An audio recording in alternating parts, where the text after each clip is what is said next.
What's up, guys? Hey, what's All up, right. everybody, and welcome to this week's edition of The Huddle.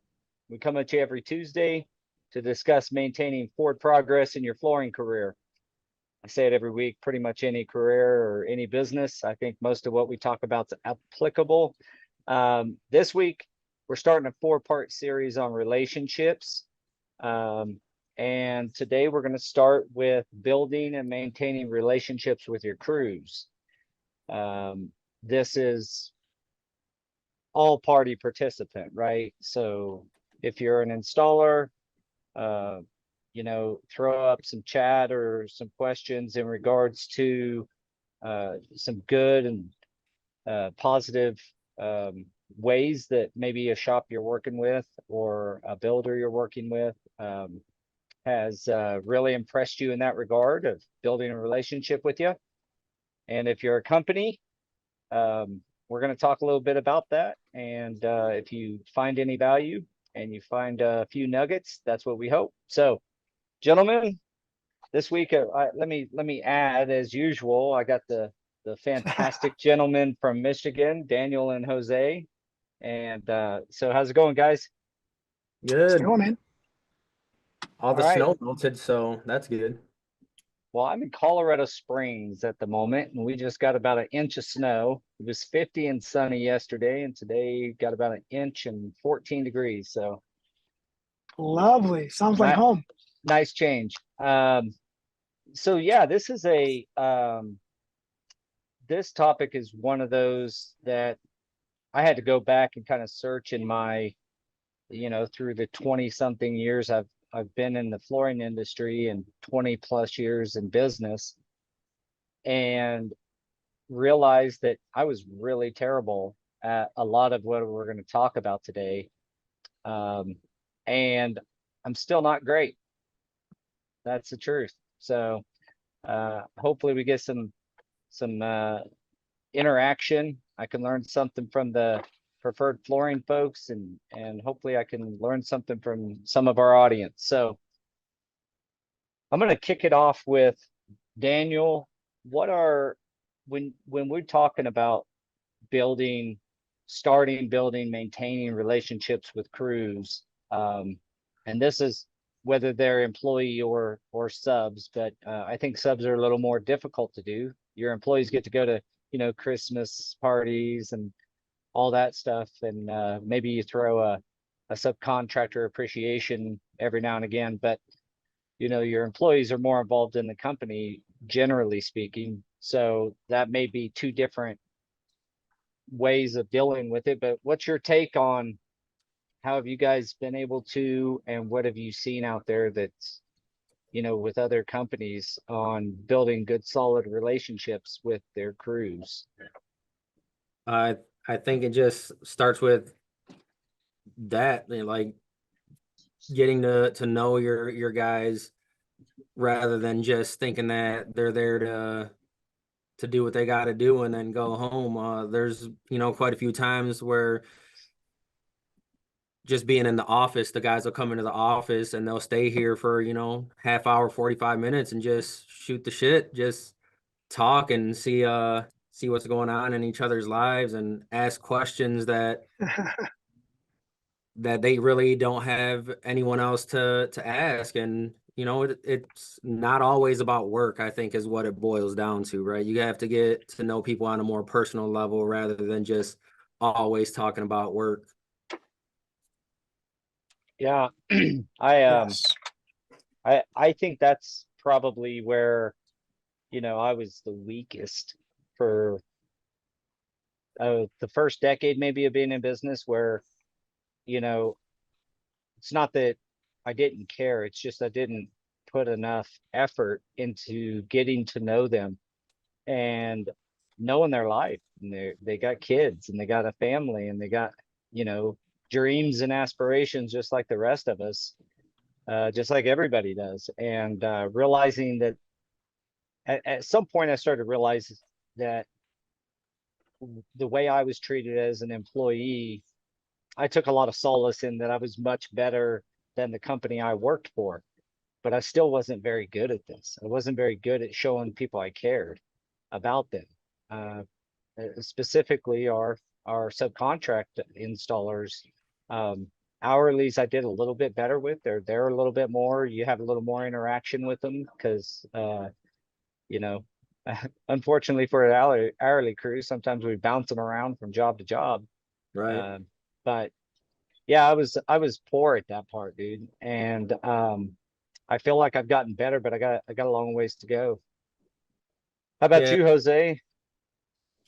So it's a little weird. Like everybody's dynamic is a little different, right? Like, so a lot of the guys, the majority of the guys that have run through Preferred or been with us for a while or will be with us in the future, a lot of them are referrals through close friends or family, and it does give us a little bit of an advantage on knowing the personal them personally. Like everybody I've known, like one of the guys, one of our gentlemen, Bobby, I've known him since before that dude used to walk around the softball field with boogers hanging out. You know what I mean? I've known him since he was in elementary school, and even like Jeremy that worked for us. So it makes it easier to connect on a personal level, and you know that you know their life, right? You know more than the standard or typical, let's say, boss or business owner. So that's little gives us a little bit of an advantage, or I feel it's an advantage for us. But making sure that you're able to keep that connection is it does prove to be difficult sometimes, right? Like you Well, I get wanted to, busy. yeah, go ahead. Sorry. No, you're good. I mean, you get busy and you just you know that you connect with them on a personal level, but at the same time, it's you're still trying to make sure that you can keep that revolving door of work open for them, so that way they have something solid to base their finances off. And with that happening, you do lose track of the intimate portion of any relationship that is at work. Yeah, I wanted to bring up that when I first started it, I felt really when I kind of recognized and some of the guys I knew from the other company that we worked at, and that it was more natural because I already knew them. But bringing in new crews, I didn't want to be unauthentic about Yeah, showing interest in them, like just so that they wanted to do something for me or for the benefit of my company or the benefit of the company in general. Uh, it really, I mean, it's a personal journey for me anyway, that you actually have to care. You actually have to care without the strings attached of what it does for your business. Not trying to call you out on it. It just you brought up something that triggered how I was, and so I wanted to right. point that out from a work standpoint. I feel like what really which is the part I probably did better and I'm still not great at, but I'm working on it, is good, solid communication and having the jobs, ready for them. Like making sure that they're profitable, caring about their money, not just my Yeah, money or the company's money, but caring about their money by setting the jobs up correctly, training our project managers and our project executives and our admin staff to realize that, having an efficient job site for a crew benefits that crew. And if we can do that, then they're going to make a better living and less downtime and those, less jobs getting pushed.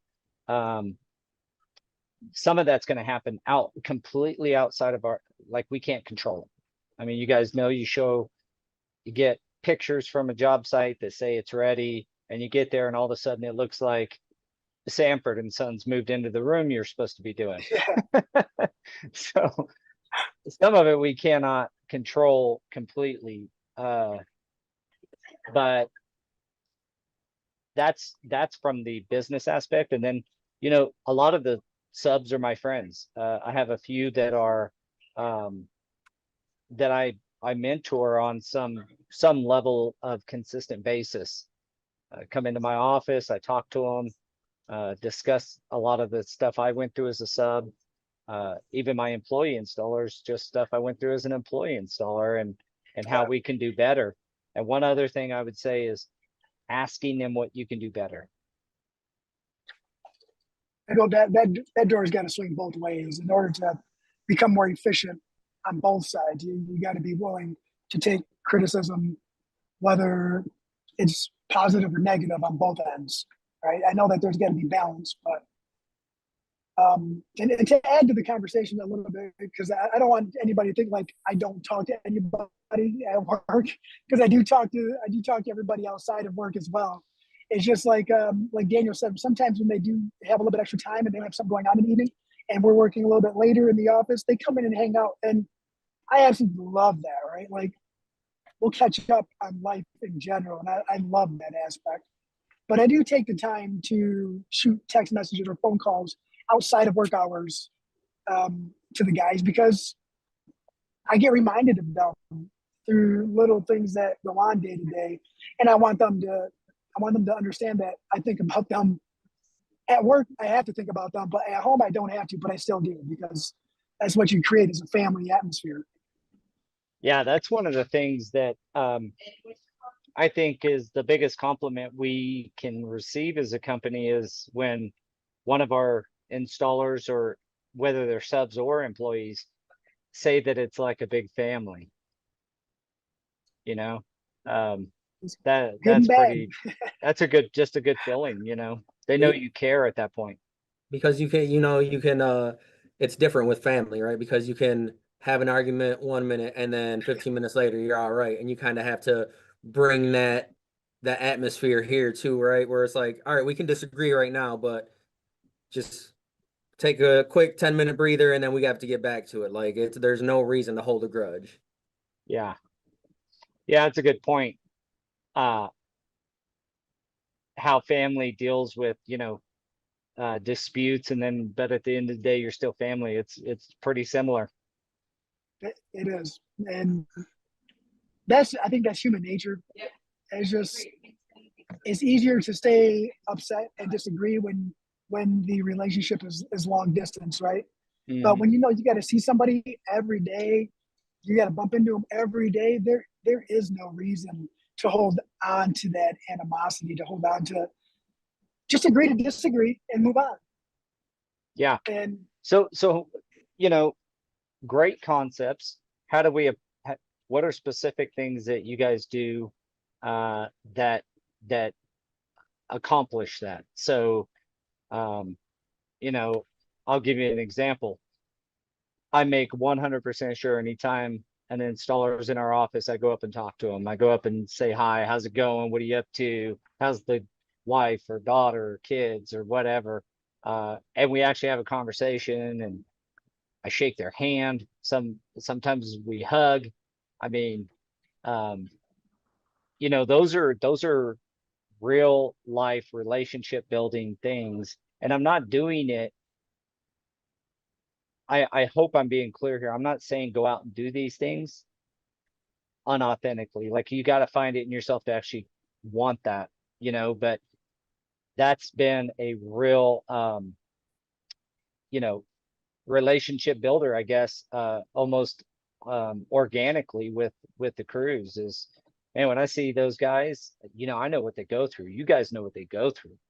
Yeah. There's not a lot of people that are, a lot of companies have people in the office that simply, and frankly, those are the people that could learn the most off of this conversation, because all three of us are old installers, and what it's like to be out on a job site and not have the materials, or feel like you're just a tool in that company's toolbox. And if we want to that is not a good installation community, we have to be better too. So, yeah, it's one of those things where, like you said, it can't feel like it's forced, right? But at the same time, when you're trying something new, you kind of got to force yourself to do it and then become comfortable with it. So, a lot of what we have done, especially like lately, Crystal is actually, and I think we've talked about it before, she had the guys do a vision board to kind of see where they're at and where they want to go. And we talked about that a few weeks ago, and just building on that and how what they have going on fits into what we have going on. Like we're all striving for the same thing, whether it's, you know, in business or personally, you want to better yourself, and that's where we're at. And we asked them, you know, how can we help you guys get to where you need to go as well, right? We're trying to give them those tools.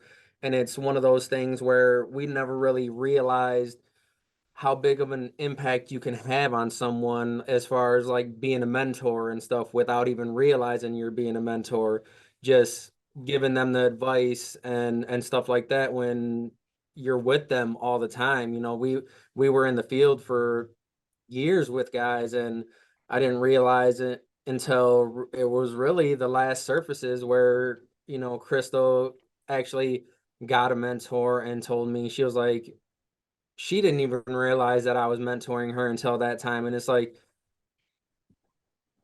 you kind of need that, especially, you know, throughout the day, because there's so many questions that people have. And it's like, just talk to me. Let me know what's on your mind. It's a free therapy session, right? Yeah. A lot of the stuff that we come back with, you know, they don't necessarily want to hear, but it's the things that they need to hear. Yeah, And pull no that punches. changes sometimes.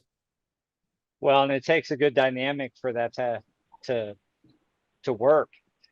You know, I certainly have the adverse side or the other side of that where I've mentored with guys. I got one guy in my head right now. Obviously, I won't name it, but I mentored with him for, I don't know, a month or two. He didn't work for us for very long, and nothing stuck. Nothing. Um, Come to find out, it was somewhat like a joke to him.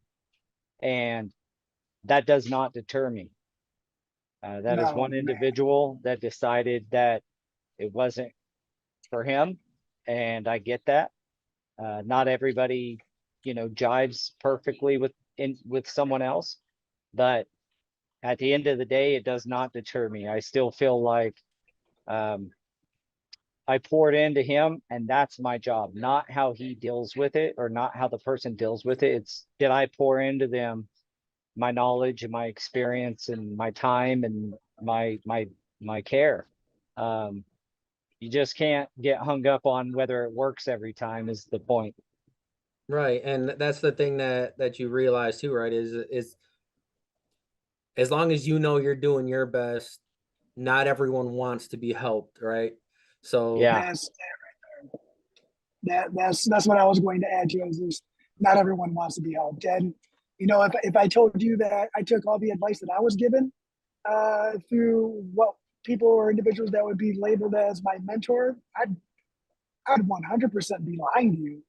Um, I actually had to find out the hard way myself because I want to feel it, smell it, touch it, and it doesn't matter what anybody says to you if it's not. Sometimes if it's not your idea, then your brain rejects it right. And and then just got it. you can kind of relate it to kids, right? Because you look at your kids and you can tell them, don't do that, don't do that. And then finally it's like, not listening, go ahead, do it. Now you're crying. So what we learn? Yeah. Told you. Um, you know, another way too, like I'm going to go back to the original question that you asked Daniel, and some of the ways that I relate to people are a little, I want to say unorthodox, right? Only because that's just our family dynamic. Like we'll go to, I'll just use Thanksgiving. We'll go to Thanksgiving, and our Thanksgiving consists of us having dinner, watching the kids trip and fight and do kid things. And as they run in front of us while we're sitting on the couch, we try to trip them and then laugh when they fall. You know, so that's just kind of how we grew up. So it's normal. So the adults, we'll sit there, we'll make fun of each other. We'll just rip on each other, right? But that's our family dynamic. We like to make fun of each other. We like to laugh, even if it's at our expense or someone else's. And a lot of my relationships with the guys that have worked with us that currently work for us, we do that. We have that banter back and forth, and it keeps us fresh. It keeps us on our toes. It keeps the wits alive. But that's just a way that I personally make connections with people. Is I like to have banter like that back and forth. But when enough is enough, we have to know that, and life has got to be serious at some moments, and life can be fun. And just having that type of connection with somebody and being able to play around like that really helps build a stronger foundation in our relationship outside of just the work relationship. Well, it gives you a Turning it off and chance to kind of, you know, we all know the construction industry is tough business. Oh, yeah. Flooring is tough business. You know, when you have a bad day, if you got a boss that you can go let loose with a little bit, maybe toss some, you know, I hate to play some say, cornhole. yeah, I mean, it can get pretty racy sometimes with some of our guys, you know, they from the aspect of, you know, talking shit with each other. Yeah.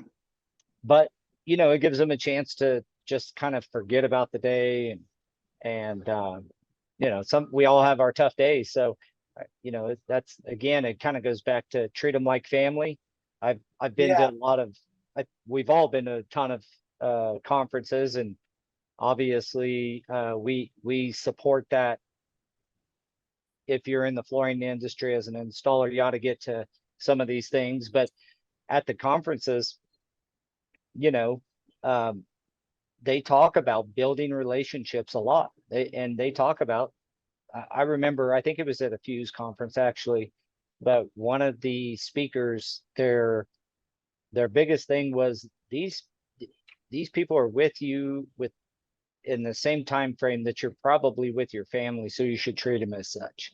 And it was all about treating your employees like family.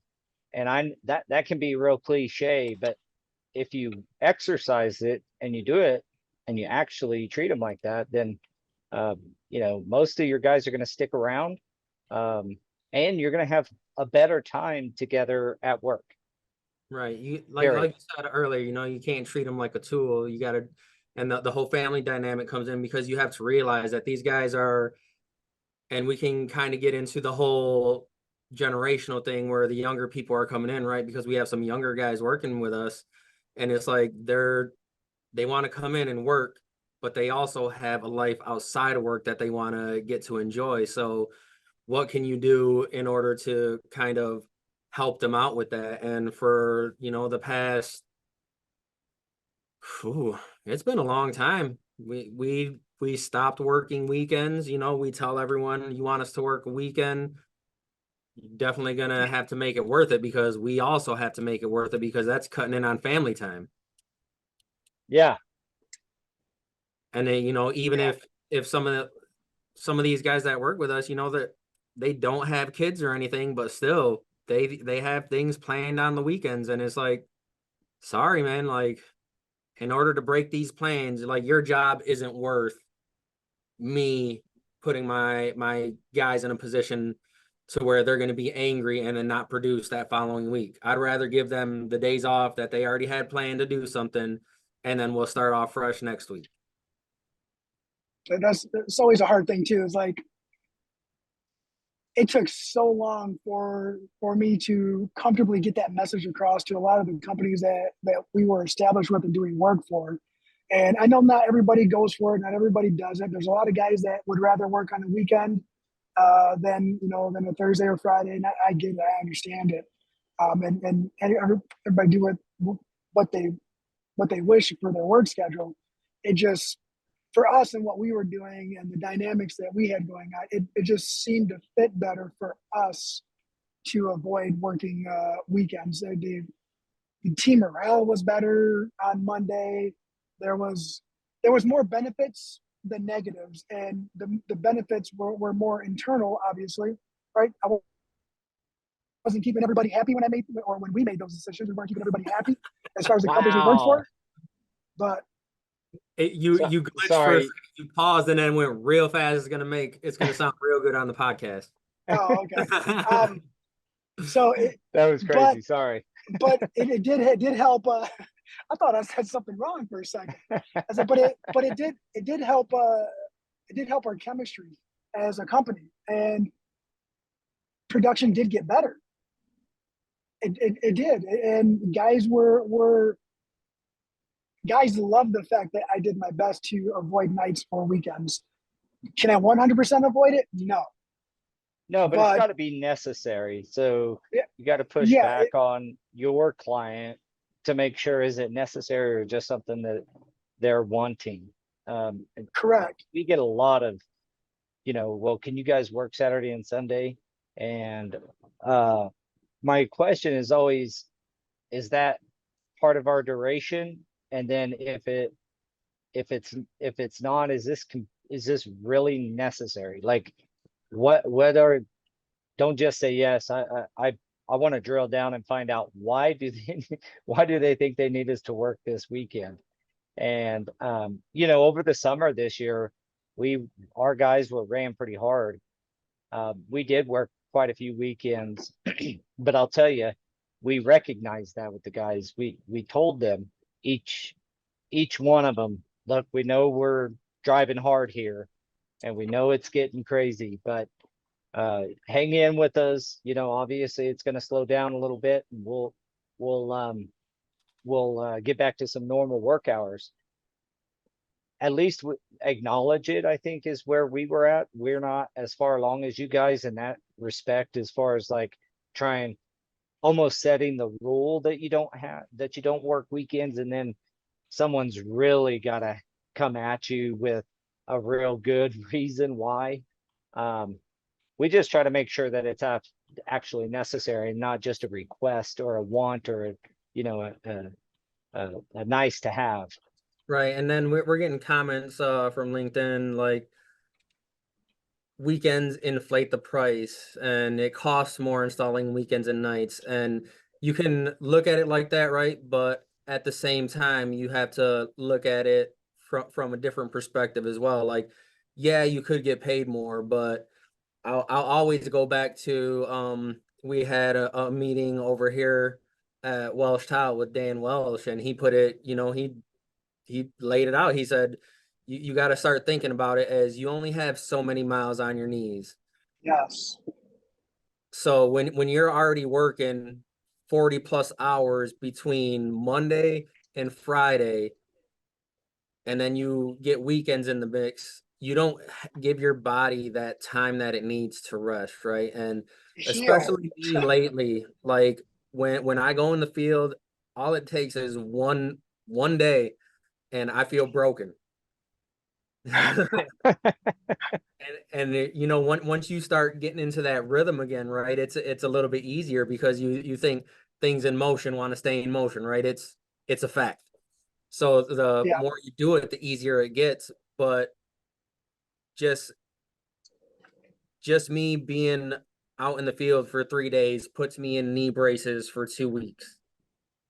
I went in the field, this was probably a good couple months ago now, to where, I worked a few days and I felt fine. And then on a weekend, I'm just standing there and, we're at a meeting. I'm just meeting all these parents for my niece's new softball team. And I'm standing there talking to one of the coaches, and my body just goes like this, and I have to catch myself. And they're like, "You all right?" I'm like, "My hip just went out. Like, I have to limp back to my truck now." Yeah. Well, that's a, He uses we we touched on this on a previous podcast during the safety stuff, or taking care of your body, the Take care of your longevity, body. right? And if you look at it like you're like Dan Welch said, is you only have so many up and downs, right? You only have so many miles on your knees. Are you wasting them on weekend work that's not necessary? I mean, look, if it has to happen, I'm just the type that I believe we should try our best to make it happen. Yes. That can also be done creatively by keeping track of who worked previous weekends, and maybe working someone who hasn't worked a weekend in the last month or so. And so there, you know, you can get a little bit more creative. We've actually had hourlies go in behind a sub, because the sub had worked, you know, a month, you know, straight through weekends, and then we'd just have our hourlies. If they didn't have all their hours or something, they were asking for hours, we can give them those hours and follow behind that sub and help that sub out. And, Right. you know, so you There gotta there be a was little a creative sometimes, but there was a point too where this was a few months ago, we were doing a hospital project and it needed moisture mitigation, and then we had to self level on top of that. And in order to keep on schedule, I mean, the guys were already working. I want to say they were working 50 plus hours a week at this point, Monday through Friday. At that point, it's hard for me to say, hey, you guys got to work Saturday too. And me, Jose, and Crystal went in on Saturday and self-leveled everything so that way it was ready for the guys on Monday. there you Yeah, go. it was, and you know what? I love working with my brother and my sister. It's like that well-oiled machine. You don't have to say, "Hey, you need to do this," and you need to do that. It's just like we walk in. This is what's got to be done. All right, boom, divide, conquer, meet in the Yeah. middle, slap hands, and go home. And that also, goes to the culture and showing your team that, even though I'm not in the field every day, I'm still thinking about you guys and I'm still worried about you getting the rest that you need. So I'm going to take some of my time and go do this. And, You know, that it won't happen every time, right? Because our kids are busy. So it's Oh to man, have a free weekend, especially like during the summer, is really rare. yeah, So, and I don't feel right if I go to the guys and like, hey, you guys got to work every Saturday for the next 3 weeks. Oh, well, what are you going to be doing? Oh, I'm going to be at this ball game and then I'm going to be at this ball game. It's like I have stuff to do, but I know that especially during the summers when like Michigan winters are horrible and there's nothing to do over here in the wintertime other than, I don't know, go bowling. sledding, go sledding. Yeah, but it's yeah. like Don't you nobody want like to do that though. advantage of the weather. And when you're working 50, 60 hours from Monday through Friday, you want to take that time to, even if you don't want to go to the beach, at least you got the time to do it. Yeah. Go do Well, something. and you know, you bring up the a point that I wanted to drill down on a little bit more, which is one thing my guys know, like everybody that works for me knows, I'll do what I'm asking you to do. I'll Yes. do it. I have done it. I'm sitting in a hotel in Colorado Springs that we finished a few months ago, walking a final walkthrough with the owner. And I remember a few months back, my poor knees, guys, was terrible, but I laid, uh, it's been several months now, but I laid some, you know, fitness room, bowl-on sheet vinyl, double set with a comfort pad underneath it. I did that because I had to get it done over the weekend, and our crews have worked their tails off on this job, and they needed a weekend off. And me and Sean, which is one of our superintendents, came out, knocked it out over a couple of days. And so, well, I'll do what I ask you to do, and I have. And I think that goes a long way with people as well. Right. I mean, just one of our guys, Zach, has been helping his brother refinish his hardwood floors, and he's like, I forgot how much work this was. I don't want to do this anymore. And then I was in here on a Saturday, and he came in to grab some stuff, and he was like, "You working on a Saturday?" I said, "I don't think you realize how much we actually work. We're pretty much if I don't have anything going on with the kids, I'm working. Like you can get that far behind just on the office aspect of things, and Are you you know, really ever ahead though? That's right, yeah, and There's that's always a job to bid or a job to when get you're in yeah. the something field, for. right? And then for him to come in here and see me in here, going over a print, I got, you know, bids due and stuff like that, and just trying to catch up when it's the end of the year. So there's plenty to do. And for them to come in here and see, okay, like these guys really do work as much as we do. Yeah, And I don't know how to, even as an installer, um, there's this thought like field versus office. When I was installing, it was really prevalent. Like we were almost unionized, not really, but like we always got together and just hated on the office. When I had just gotten in the industry, Suits. that Call was them the suits. atmosphere that I came into. But it was for good reason. I mean, back then, the company I worked for, all the office, you know, had health benefits and vacation and holiday pay and all this. Us installers had none of that, not one of those benefits. Um, you know, I think I bring this up because if someone out there in the audience has that, one thing that will help you close that gap is a brand new helper has the same health insurance as I do. And it's paid for, and it's the same stuff. They have the so same holidays off. They have the same vacation accrual, everything that the office has. So I think that can help with closing that up. I talked to our And this help insurance does. lady today actually, and she said that she's seeing a lot of the bigger companies like really ramp up their healthcare for retainage, because the same things that we've been talking about is the people that are coming into the workforce right now want to see those benefits packages. And if the big companies are working this hard to get something going, you know, I told her straight up, I said, you know, ours aren't that great. And she knows that because she handles them, right?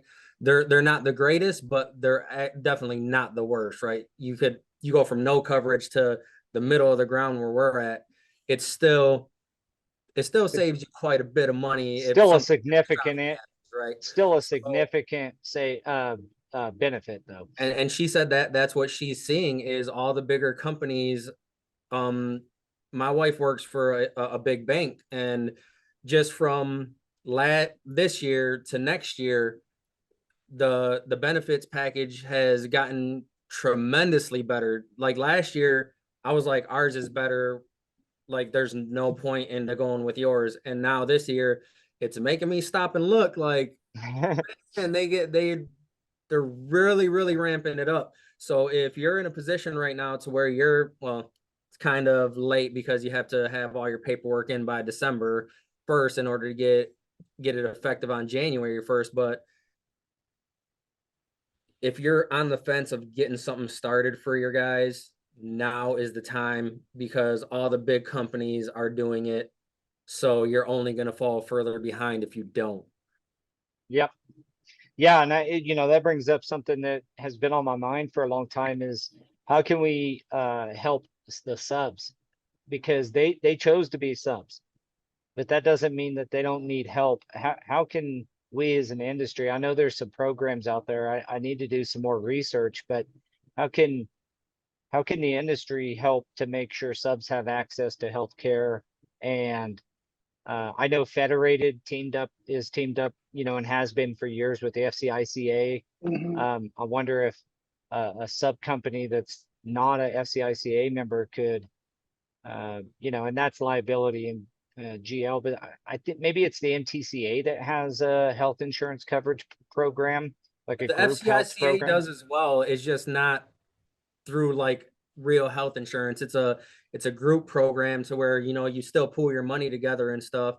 So it's comparable to healthcare, but it's not that you can't necessarily call it health insurance, I don't think.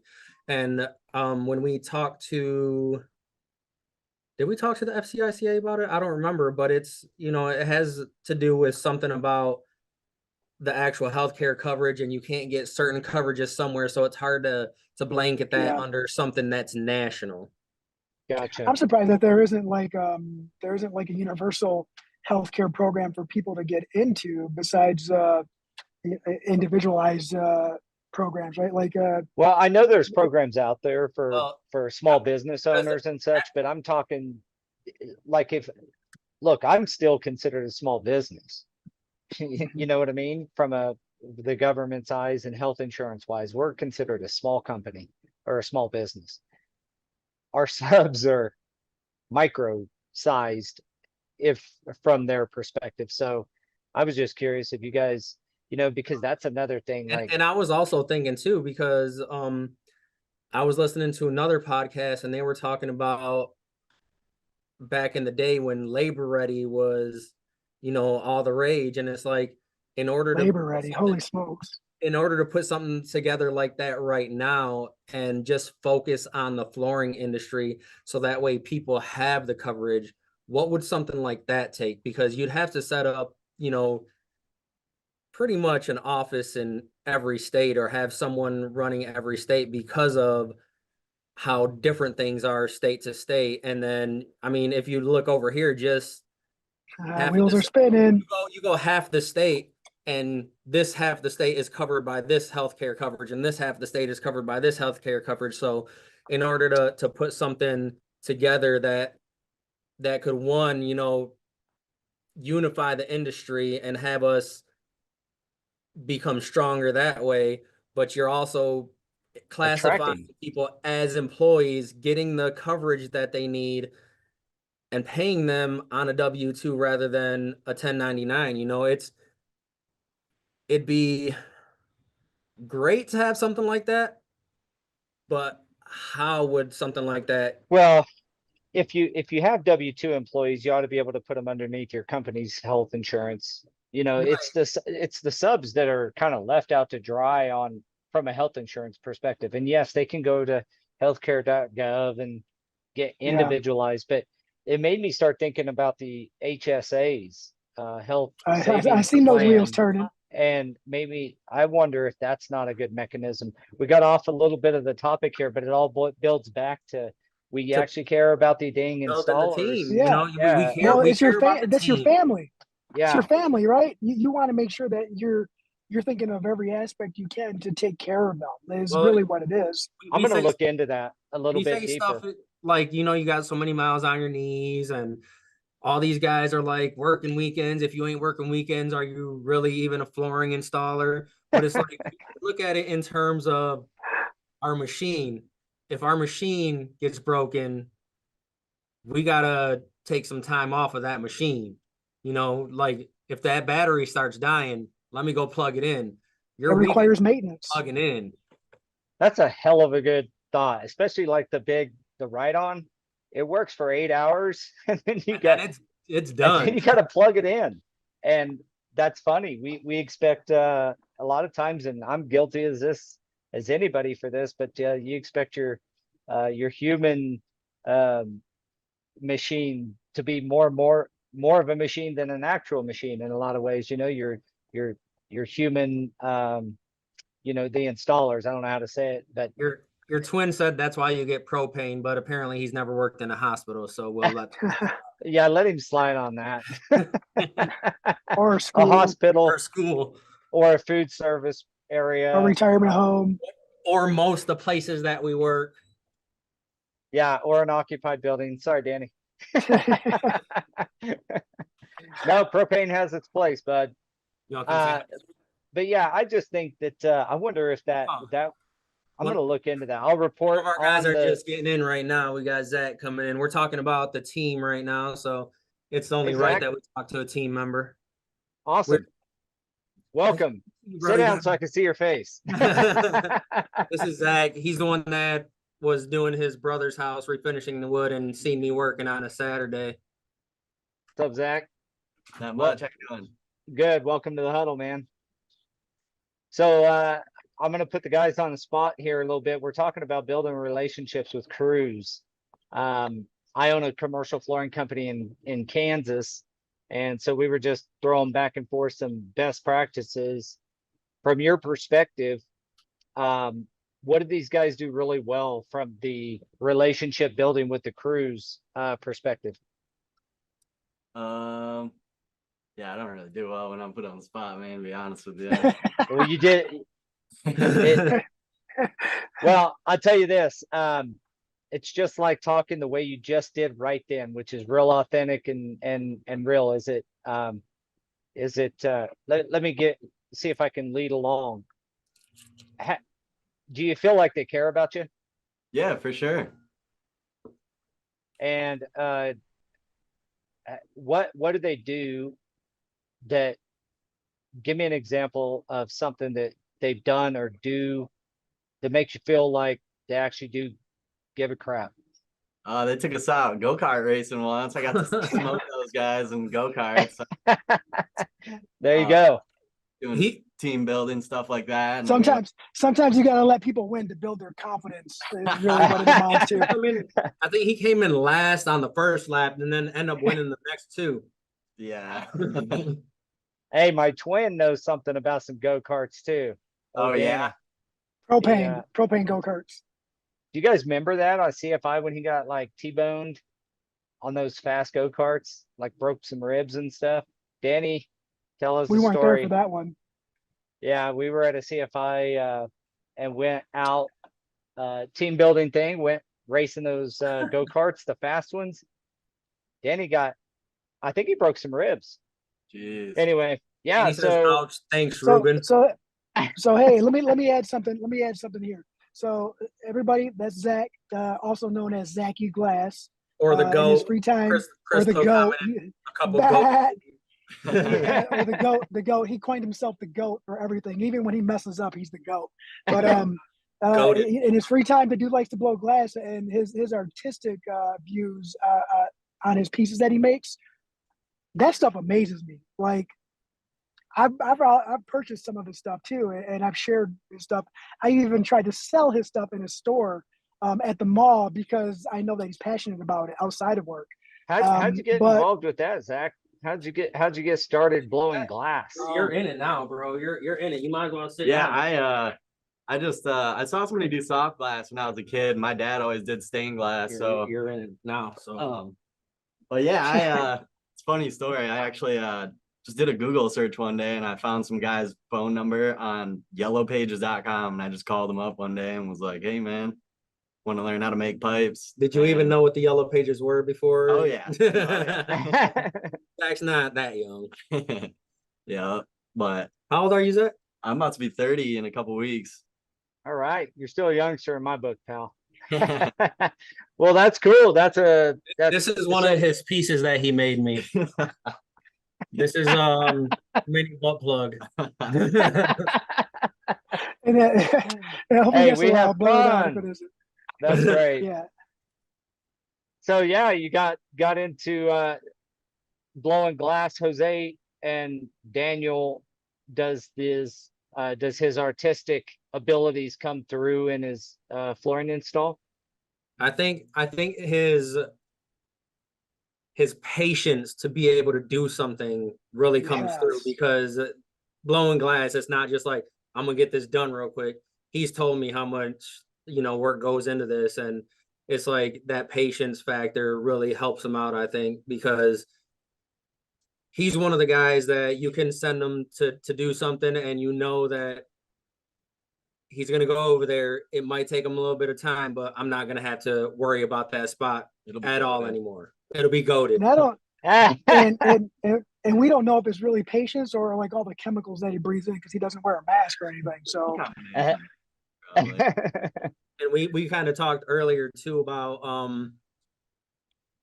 trying not to work weekends and stuff, because we know you guys have hobbies, and for you to spend your weekends blowing glass is a lot better for your recharge cycle than it is to, if we were to be like, well guys, you got to work Saturday and Sunday this week, you kind of got to make time for the things that you like to do rather than the things that you need to do.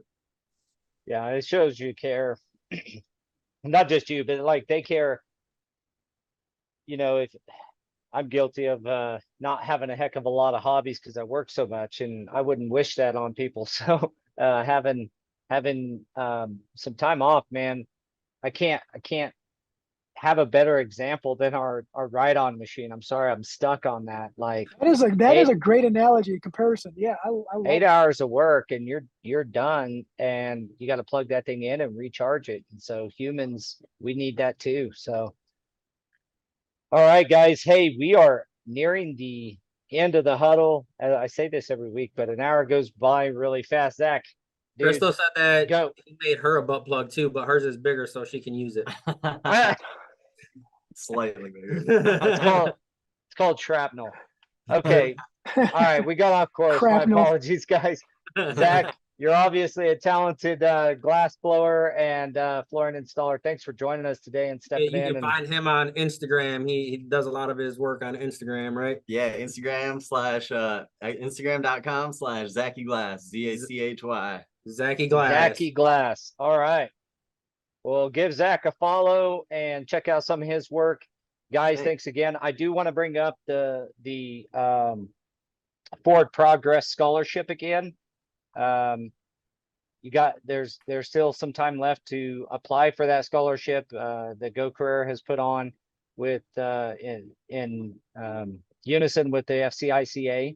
So if you're an installer and you want to learn a little bit more of the management side of the business, and it will help your installation career, I promise you that. Get on and apply. It's on all of our socials, I'm pretty sure. I know it's on Go I'll Carreras. probably I've do seen another it. round of sharing that again too to get more people signed up. That goes for Yeah. you too, Zachy. Fill it out, brother. Yeah, get eligible. on there. It's a great program, man. It's I think it's valued at like $1,200 or $1,300, and it's an awesome program. And so that being said, guys, I'm gonna sign us out. I appreciate everybody's input. This was a great podcast. I'm really happy. I learned some stuff, and we'll go back and apply some of it. So thanks again, Zach. Nice to meet you. Yeah, you too. All All right, Thanks again, everyone. signing out. See you guys guys. later.